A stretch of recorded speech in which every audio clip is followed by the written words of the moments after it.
Let's start, Albert, to our conversation with the way the week 4 began with Tua Tagovailoa being hospitalized and then comes home with the team. And now today we find out he is out for next week's game against the New York Jets, despite, watching McGruber on the flight home. I can't make heads or tails about all this. What is the latest on all of this, Albert?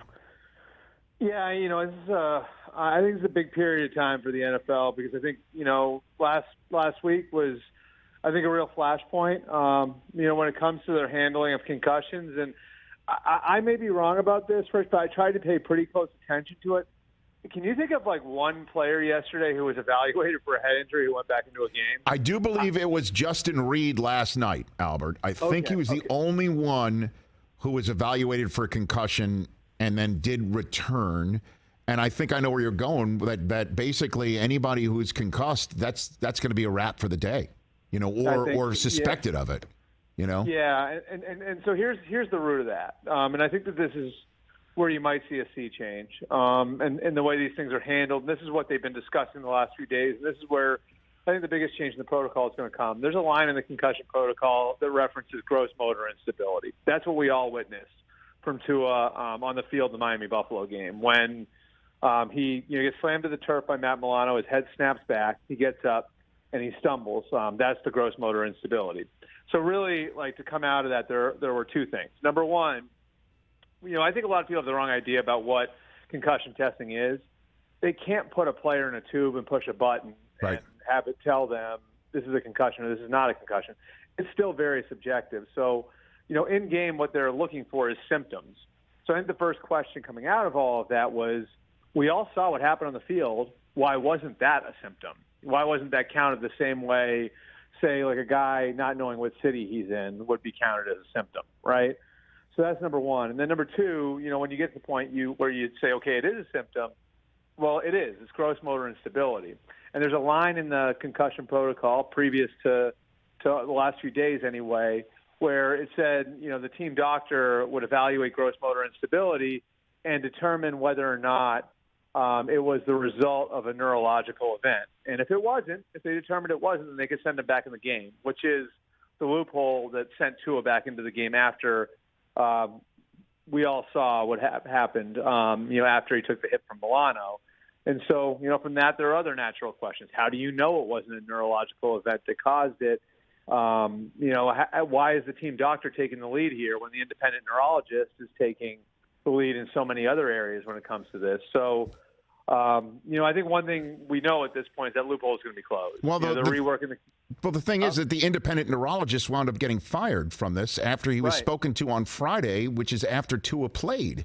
So what happened there where the Players Association said, we spoke to the independent neurologist and determined that A, he didn't understand what his job was, and B, apparently he was hostile in the conversation, according to the PA. What was that about? When I talked to some people with the union, the sense I got was they felt like, and that hostility I think was reflected here, they felt like he was trying to prove to them that he went through a checklist to put Tua back on the field. And they felt like the doctor in question here was going through this checklist and not really making his first priority the care of the player, which is supposed to be what the situation that's in there. That's what the team doctor and independent neurologist's first priority is supposed to be, is the care of the player. The union felt like he was going through a checklist in order to get Tua back out on the field. So that was why that part of it happened. And I think that's why, having seen that now and having examined that now, that's why, they're going to take this approach that neurologists have always, the neurologists have long advocated when it comes to this, which is when in doubt, sit them out.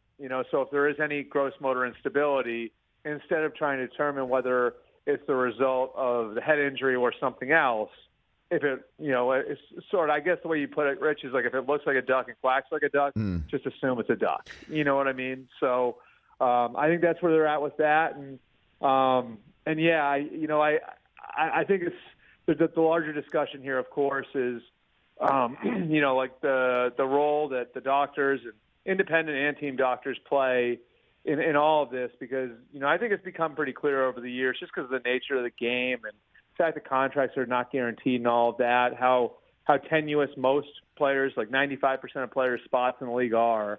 Players really in these situations often can't be trusted to take care of themselves. So, how far is it? How to what degree is it on the team doctor and the independent neurologist to protect the player when he won't protect himself? So here's the question I have, Albert. You may not have the answer to it, and I totally get it. But if it sparks a conversation, I did promise the viewers and listeners of this show that I wouldn't just lose this conversation in the aftermath of actual game results and hot seats and things of that nature. But so if Tua was deemed in the Players Association mind to have been let down by the independent neurologist, right, on Sunday. Yep. And the loophole that might have been there was driven through by the independent neurologist and the team doctor that let him out on the field. And then we saw what happened on Thursday night. And that there was enough of a question by the Players Association to demand an inquiry into all of this stuff.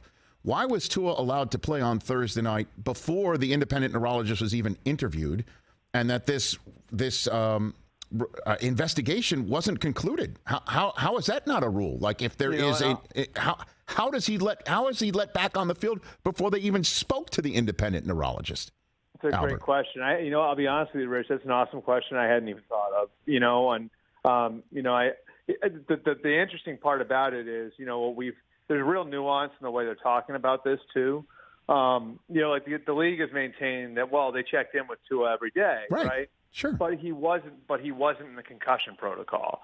And if you look at the timeline and the history of these things, it's almost impossible for a player to clear the concussion protocol if he goes in it after a game on Sunday and has to play again on Thursday. It's really, really difficult for a player to get there. Mm-hmm. So had they just simply put Tua in the concussion protocol after the game on Sunday, then and the reason they didn't do that, I think a lot of people would say, is because they were covering their own ass, because they didn't want it to look like he had a concussion when they cleared him to go back in the game.